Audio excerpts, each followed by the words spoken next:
dinding kaca gedung pencakar langit Gangnam yang menjulang, Ji-hoon berdiri menatap Seoul yang tak pernah tidur. Sebagai CEO di usia 30, ia memiliki segalanya. Setelan jas pesanan khusus, jam tangan mewah, dan deretan angka di layar monitor yang terus memuncak. Namun, di dalam ruangan yang kedap suara ini, kesuksesan terasa seperti penjara. Baginya, setiap rapat yang ia pimpin, dan setiap keputusan besar yang ia ambil hanyalah kebisingan tanpa jiwa. Ia merasa asing di kerajaannya sendiri, kehilangan jejak tentang siapa dirinya sebelum angka-angka menguasai hidupnya. Keheningan itu mulai menyiksa. Saat ia duduk di kursi kepemimpinannya, tumpukan dokumen di hadapannya seolah berubah menjadi gunung yang siap menenggelamkannya. Kilatan lampu kamera dari wawancara majalah bisnis dan tepuk tangan di ruang dewan kini terdengar seperti gema yang kosong. Ada kerinduan yang mendalam akan sesuatu yang nyata, sesuatu yang tidak bisa dibeli dengan saham atau keuntungan kuartalan. Ji-hoon melepaskan dasinya yang mencekik, menyadari bahwa semakin tinggi ia memanjat, semakin jauh ia terjatuh dari arti hidup yang sebenarnya. Malam itu, ia membiarkan teleponnya terus berdering tanpa jawaban. Di bawah temaram lampu kota, Ji-hoon mengambil sebuah keputusan kecil namun berani. Ia meninggalkan kunci mobil mewahnya di meja dan memilih untuk melangkah keluar, menyatu dengan hiruk-pikuk jalanan sebagai orang biasa. Di tengah keramaian Seoul, ia mencari kembali detak jantung yang sempat hilang. Ini bukanlah akhir dari karirnya, melainkan awal dari pencarian jati dirinya yang baru. Sebuah perjalanan untuk menemukan makna di balik kemegahan yang selama ini membelenggunya. Ji-hoon, dengan identitas barunya sebagai Jin Ho, kini berdiri di balik etalas kayu sederhana di pasar kecil Mangwon. Jas mahalnya diganti dengan celemek belepotan tepung beras, dan laporan keuangan diganti dengan tumpukan kue tiok yang baru matang. Aroma manis kacang merah dan wijen panggang jauh lebih menenangkan daripada bau kopi pahit di ruang rapat. Di sini, di tengah hiruk-pikuk tawar-menawar dan sapaan hangat, ia menemukan ritme hidup yang berbeda. Setiap senyuman pelanggan kecil yang membeli hati hangat terasa lebih berharga daripada tanda tangan kontrak bernilai jutaan dolar. Meskipun menikmati kesederhanaan barunya, bayang-bayang masa lalunya sebagai CEO masih menghantui. Suatu hari, seorang ibu tua yang pernah menjadi karyawan di pabrik lamanya membeli kue darinya. Mata keriput sang ibu memancarkan kesedihan yang dalam. Kenangan pahit tentang PHK massal yang pernah Ji-hoon putuskan. Ia merasakan tusukan penyesalan yang tajam. Pertanyaan yang selama ini ia hindari kembali muncul. Apakah kesuksesannya dibangun di atas penderitaan orang lain? Di bawah topeng Jin Ho, Ji-hoon harus menghadapi luka-luka masa lalunya, yang kini terasa lebih nyata dan menyakitkan. Pengalaman pahit itu menjadi titik balik. Jin Ho tidak lagi hanya sekadar menjual kue. Ia mulai mendengarkan cerita para pedagang dan pelanggan. Ia melihat perjuangan mereka, tawa mereka, dan semangat mereka untuk bertahan hidup. Ji-hoon menyadari bahwa kekayaan sejati bukanlah angka di bank, melainkan hubungan antar manusia dan dampak positif yang bisa ia berikan. Ia mulai berpikir tentang bagaimana ia bisa menggunakan pengetahuannya sebagai CEO, bukan untuk mengejar keuntungan, tetapi untuk membantu komunitas pasar ini. Sebuah ide mulai terbentuk di benaknya, sebuah rencana yang bisa membawa perubahan nyata bagi orang-orang di sekitarnya. Setiap pagi, sebelum memulai kelas seninya, Suyan selalu menyempatkan diri mampir ke lapak kue Jin Ho, bukan hanya karena kue hatinya yang hangat dan manis, tapi karena senyum tulus penjualnya. Di tengah pasar yang ramai dengan suara tawar-menawar dan mesin kasir, Jin Ho selalu menyapa dengan keramahan yang berbeda, seolah setiap kue yang ia berikan adalah sebuah karya seni. Suyan, seorang guru seni dengan mata yang jeli terhadap keindahan dan ketulusan, merasakan ada sesuatu yang istimewa pada Jin Ho. Ada kedalaman di balik matanya yang memancarkan kelelahan, namun juga ketenangan yang membuatnya penasaran. Suyan mulai rutin memperhatikan Jin Ho. Ia melihat bagaimana Jin Ho melayani setiap pelanggan dengan sabar, bagaimana ia membersihkan lapaknya dengan teliti, dan bagaimana ia sesekali berhenti untuk merenung, seolah memikul beban yang tak terlihat. Suatu pagi, saat Jin Ho sibuk menata kue, sebuah sketsa kasar terjatuh dari sakunya. Sebuah gambar abstrak yang penuh dengan garis-garis tajam dan warna gelap. Su Yan memungutnya dan menyerahkan kembali kepada Jin Hao. Tatapan mata mereka bertemu, dan Su Yan merasakan getaran emosi yang kuat. Ada jiwa seniman yang tersembunyi di balik celemek sederhana itu. Sebuah lukisan hati yang penuh dengan kompleksitas. Dari sketsa itu, percakapan singkat pun terjalin. Su Yan memuji keunikan goresan tangannya, tanpa mengetahui bahwa di balik pujian itu, ia sedang menyentuh sisi Ji-hun yang lama terpendam. Sisi yang merindukan kebebasan berekspresi. Jin Hao terkejut ada seseorang yang memahami perasaannya dari sebuah coretan tak sengaja. Ia mulai merasa sedikit lebih nyaman. Berbagi sedikit tentang kecintaannya pada seni yang terkubur oleh tuntutan hidup. Bagi Su Yan, Jin Hao bukan hanya seorang penjual kue, tapi sebuah teka-teki indah yang ingin ia pahami. Sebuah koneksi tak terucap mulai tumbuh di antara mereka, membuka jalan bagi kemungkinan yang tak terduga. Sebagai Jin Hao, Ji-hun tak lagi hanya menjual kue. Ia juga belajar dari setiap interaksi di pasar. Di lapak sebelah, ia melihat Park Dang-soo, seorang pedagang sayur paruh baya dengan tangan yang kasar dan punggung yang bungkuk. Namun matanya memancarkan ketulusan saat menata hasil panennya. Dong-sok tidak pernah mengeluh, bahkan saat sayurannya tak laku. Ia selalu tersenyum dan berbagi cerita tentang tanah. Di sisi lain, ada Kim Hae-jin, penjual bunga muda dengan tatapan lembut dan jari-jari yang cekatan merangkai bunga. Hae-jin mengajarkan Ji-hun bahwa keindahan membutuhkan ketekunan. Sama seperti bunga yang harus dirawat setiap hari. Ji-hun, yang terbiasa dengan efisiensi korporat, kini terpapar pada kerja keras yang sesungguhnya. Bekerja dengan hati, bukan hanya dengan angka. Suatu sore, hujan deras tiba-tiba mengguyur pasar, mengancam lapak Dong-seok dan Hae-jin. Tanpa ragu, Jin Hao segera membantu. Ia mengangkat karung-karung sayur yang berat bersama Dong-seok, lalu menutupi bunga-bunga Hae-jin dengan terpal. Di tengah kekacauan, ia melihat kerjasama yang tulus, tanpa pamrih. Dong-seok dan Hae-jin tidak meminta bantuan, tetapi semua orang di pasar secara naluriah saling membantu. Ji-hun, yang dulunya memandang persaingan sebagai satu-satunya cara, kini merasakan kehangatan solidaritas. Di pasar ini, setiap orang adalah keluarga, dan setiap masalah adalah masalah bersama. Pengalaman itu menjadi pencerahan bagi Ji-hun. Ia menyadari bahwa kekayaan sejati bukan tentang apa yang ia miliki, melainkan bagaimana ia terhubung dengan orang lain dan bagaimana ia bisa berkontribusi. Ia melihat cara Dong-sok menjaga kualitas sayurnya dan bagaimana Hae-jin merangkai kebahagiaan melalui bunga-bunganya. Ji-hun mulai memikirkan bagaimana ia bisa menerapkan pelajaran ini ke dalam ide-ide bisnisnya. Bukan lagi tentang ekspansi dan keuntungan semata, tetapi tentang membangun bisnis yang berkelanjutan, yang menghargai manusia, dan yang membawa kebaikan bagi komunitas. Pasar kecil ini telah memberinya lebih dari sekadar pendapatan. Ia telah memberinya tujuan.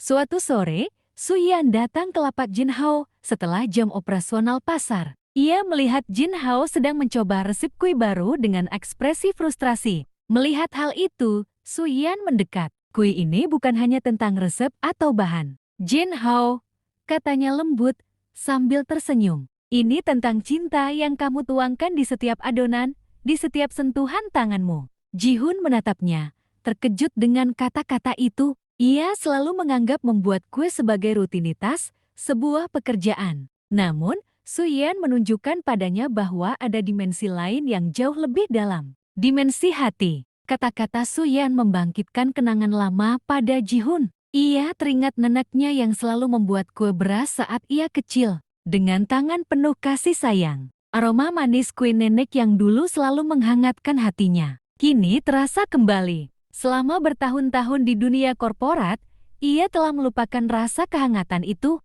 tergantikan oleh tekanan dan ambisi. Ia menyadari bahwa ia kehilangan koneksi emosional dengan apa yang ia lakukan. Di hadapan Su Yan, Ji-hun merasa dinding yang selama ini ia bangun di sekeliling hatinya mulai runtuh, menyingkap kerentanan yang telah lama tersembunyi. Dengan bimbingan Su Yan, Jin Hao mulai membuat kue dengan cara yang berbeda. Ia tidak lagi sekadar mengikuti resep, tetapi menuangkan perasaannya ke dalamnya. Setiap adonan yang ia uleni, setiap kue yang ia bentuk, kini memiliki sentuhan personal, sebuah cerita. Ia mulai merasakan kegembiraan yang tulus, kehangatan yang telah lama hilang dari hidupnya. Senyumnya di pagi hari tidak lagi sekadar sapaan formal, melainkan cerminan kebahagiaan sejati. Ia menemukan kembali makna, bukan dalam kesuksesan finansial, melainkan dalam tindakan sederhana yang penuh cinta. Suyan telah membantunya menemukan kembali Ji-hoon yang sejati, yang selama ini tersembunyi di balik identitas Jin Ho. Malam itu, setelah lapak tutup dan pasar mulai sepi, Ji-hoon dan Suyan duduk di bangku kayu lapuk di depan lapak kue. Ditemani secangkir teh hangat, suasana intim itu mendorong Suyan untuk membuka diri. Ia bercerita tentang ayahnya, seorang pembuat kue tradisional yang sangat bersemangat, yang memiliki toko kue kecil namun penuh cinta. Aku ingat, ayah selalu bilang, setiap kue adalah cerita. Kenang Suyan dengan mata berkaca-kaca. Ayahnya meninggal dunia terlalu cepat, dan toko kue impiannya harus ditutup. Mendengar itu, Ji-hoon merasakan getaran yang kuat. Ada kemiripan dalam kehilangan dan impian yang terkubur. Terinspirasi oleh kejujuran Suyan, Ji-hoon merasa perlu untuk membuka dirinya juga. Ia mulai bercerita, bukan sebagai Jin Ho, melainkan sebagai Ji-hoon, mantan CEO yang ambisius. Ia mengakui bagaimana karirnya yang gemilang telah membuatnya kehilangan segalanya yang berarti, termasuk hubungan penting yang ia hancurkan karena ambisi buta.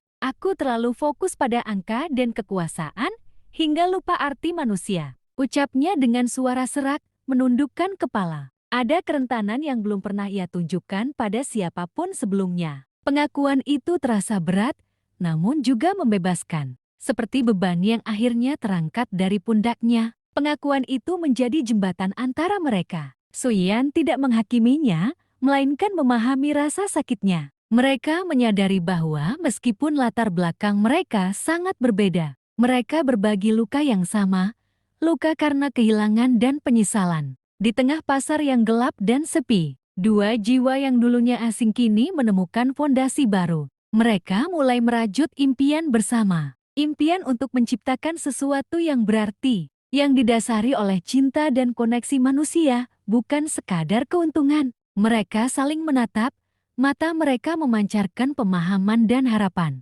Masa lalu mungkin kelam, tapi masa depan kini terasa lebih cerah, dibangun di atas kejujuran dan kepercayaan.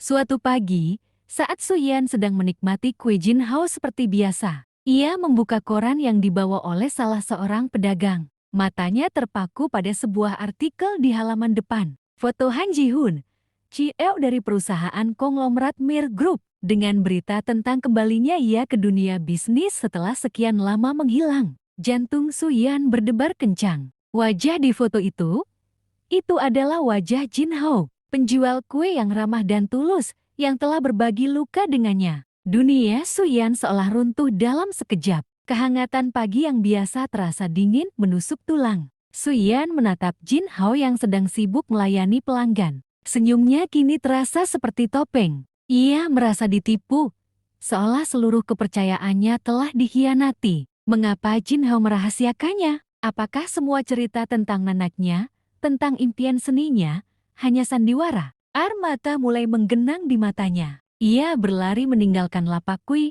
Rasa marah dan sakit hati membakar dadanya. Bagi Suyan, Ji-hoon telah mempermainkan perasaannya, bermain-main dengan kehidupan sederhana, pasar hanya untuk tujuan yang tidak ia pahami. Ji-hoon, yang melihat Suyan pergi dengan tergesa-gesa, merasa ada yang tidak beres. Ia mencoba memanggilnya, namun Suyan terus berlari tanpa menoleh. Hatinya mencelos. Ia tahu rahasianya akan terungkap suatu hari, tetapi tidak menyangka akan secepat ini, dan dengan cara yang menyakitkan. Di sisi lain, Suyan merasa bahwa semua kehangatan dan koneksi yang telah mereka bangun hanyalah fata morgana. Kepercayaan yang rapuh itu kini hancur berkeping-keping, meninggalkan luka yang dalam. Hubungan mereka, yang baru saja mulai mekar, kini terancam layu sebelum waktunya.